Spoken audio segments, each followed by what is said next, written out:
Good morning, everybody. This morning I want to talk about the top four nutrients, the top four nutrients that you really want to focus on if your child has a reading disability in some form, whether that's dyslexia, visual processing disorder, or anything between. And I would even want to emphasize this really does apply to learning disabilities and even many cases of ADHD. As I've mentioned before, they're all very similar and they all overlap and so forth. So the thing is that I've noticed that whenever we talk to people now, they ask me what I do if I mention that I'm a holistic nutritionist, and one of the things that I focus on is improving, say, ADHD with nutrition. Nobody really bats an eyelash nowadays. They're very aware that food will play a huge role with behavior, focus, concentration, all of that type of stuff. However, if I tell them that I use nutrition and we do gut healing and so forth to address learning disabilities and even specifically dyslexia, that is really where a lot of skepticism starts to come in. Because we've been so, I don't want to say trained because it's not explicit, but there just seems to be this underlying belief in our culture that, or perception that ADHD is more of a medical issue, and that has a lot of different treatment options and so forth, whereas dyslexia and learning disabilities are not considered medical. And I'm not suggesting they are, but they are just seen as this is just the way the brain is. There's nothing you can do to fix it. It's like, parts in a car, that's the way they are, and it can't change, and nothing's gonna shift that. And that's absolutely not true. And that's based on decades of research. And I see it with my own clinical experience. So if you're skeptical, you definitely want to open your mind to this if your child is struggling and you haven't tried this. And I want to be clear, it's never as simple as just one or two nutrients, not usually. I mean, there's always the odd case, but usually it takes, improving diet, eliminating or reducing sugar, all that type of stuff. So basically, what the studies of supplementation with these key nutrients that I'm going to talk about today showed improvement with all of the areas that tend to be affected or can break down with reading. So that is visual processing, phonemic awareness, auditory processing, word recognition, working memory, as well as, reading comprehension and all of that type of stuff. So, if you get a psychoed evaluation, you might be told your child has weak auditory processing if they have a reading difficulty. You might be told they have poor phonemic awareness, poor visual processing, all of that type of stuff. But what does that really mean? So I've talked a lot in the past about, understanding brain organization and primitive reflexes and all of that kind of stuff. But there's a whole other layer with nutrition that we address in the first part of my program. And researchers have found some really concrete factors that will really affect fluent reading that 90% of the time, 99% of the time tends to get overlooked. And so those are certain deficiencies. So I'm going to talk, number one, about the first nutrient, the one that is the most effective or most researched in connection to even dyslexia, dyspraxia, as well as other reading difficulties, and I will even say ADHD and so forth. And that is omega-3s, DHA, essential fatty acids, whatever you want to call it. And chances are, if you've been, researching this even a little bit, that's definitely something that you've heard about and are aware of. And sometimes it's even called the dyslexia nutrient because it has such a significant impact in helping to improve things and so forth. And not overnight, it's not a pill, right? It's not medication. Usually it takes at least 3 months to build that up in the body and so forth. So essential fatty acids are the number one deficiency among dyslexics. When they studied non-dyslexic children compared to dyslexic children had severely low rates of essential fatty acid compared to the non-dyslexic children. So first, I should say there's lots of causes. Number one is there could be a genetic situation where I don't even want to say a mutation, just a genetic difference where that person is going to have a harder time absorbing essential fatty acids or converting it to the absorbable form. It could be that they have a diet low in essential fatty acids. It could be that they have poor gut health, which is why we address gut health. So does gut health directly cause dyslexia? Not necessarily, but if they're not absorbing key nutrients that are needed for visual, auditory processing, as well as for the brain to function, then definitely that's going to be a factor. And then even stuff like, we eat a diet really high in omega-6s, low in omega-3s in general, because, for example, animals used to be grass-fed. That made their meat was higher in omega-3s. Now they're grain-fed. That makes their meat higher in omega-6s. We used to eat lots of oily fish. A lot of us don't. Fish sticks don't count, right? So all of those things can be a factor. And then we have kids who are really picky eaters, which I've talked about before. They're picky eaters because they are biochemically something is off. They might be deficient in zinc. They might have poor gut health and have overgrowth of candida, which causes them to just crave carbs and cheese and dairy. So there's a lot of reasons why, and that's, again, what as we go through in my 6-month program, we go through all those factors and so forth. So number 1, you want to look into essential fatty acids. Number 2, nutrient.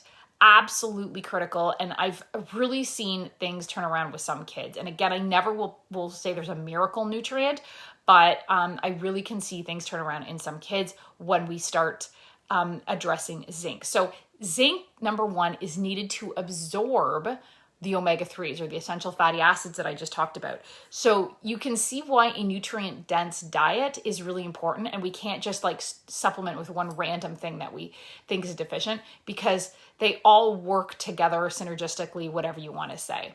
So what's interesting is that in 1989, there was a study done, and it found that the sweat of dyslexic and learning disabled children was significantly deficient in zinc compared to the sweat of children who did not have these difficulties. They also found that the hair and sweat of these kids contain a much higher rate of contaminants or concentrations of things like heavy metals like mercury and lead. And basically what can happen is when zinc is deficient, the brain or the body will want to will end up pulling another heavy metal instead of detoxifying it, and put that in the body instead of, the nutrient that is actually needed, such as zinc. Also, the heavy metal could be just a genetic condition like the MTHFR gene, which can cause slower or poor detoxification. So zinc really is essential for the brain. It's essential for learning. It's essential for memory. It's essential for processing. It's a known thing that if you have low zinc, you will have problems. You can most likely have problems with memory and processing speed and so forth. There's a reason that we have the saying, zinc makes you think, in nutrition.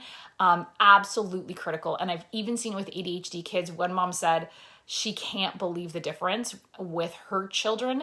Both of them were ADHD, and she said the minute they would run out of it and she wouldn't use it for a few weeks, she noticed right away that their behavior, not right away, but within a short while, that the behavior would start to get out of control.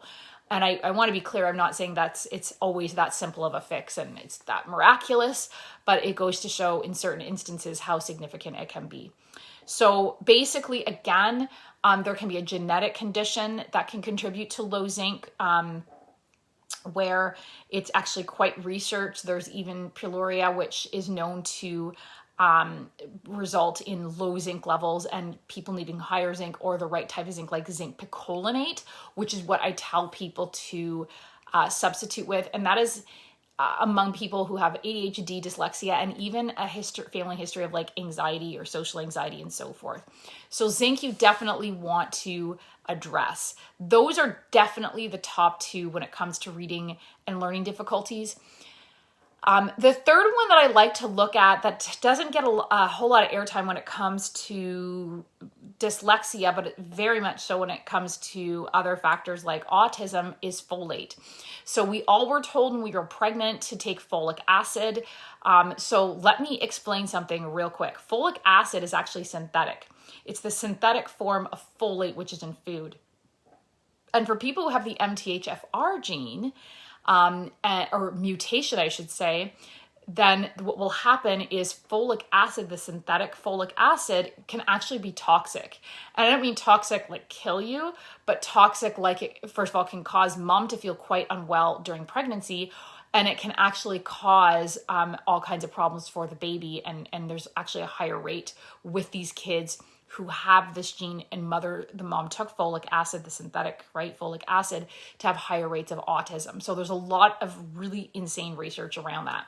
So this is why I tell everyone, don't take folic acid, take folate. So you can make sure that it, like, you might say methylfolate. Don't take any vitamin or supplement.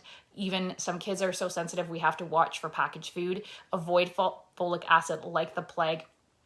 They do tend to put it in a lot of processed cereals and so forth. And folate is so important because it connects to that detoxification piece, which a lot of these kids have higher levels of toxins. And it also connects with, like, so much, I won't get into it, I've talked about it before, but connects with, DNA replication and so forth. So very, very, very important nutrient. You can find it in dark leafy greens.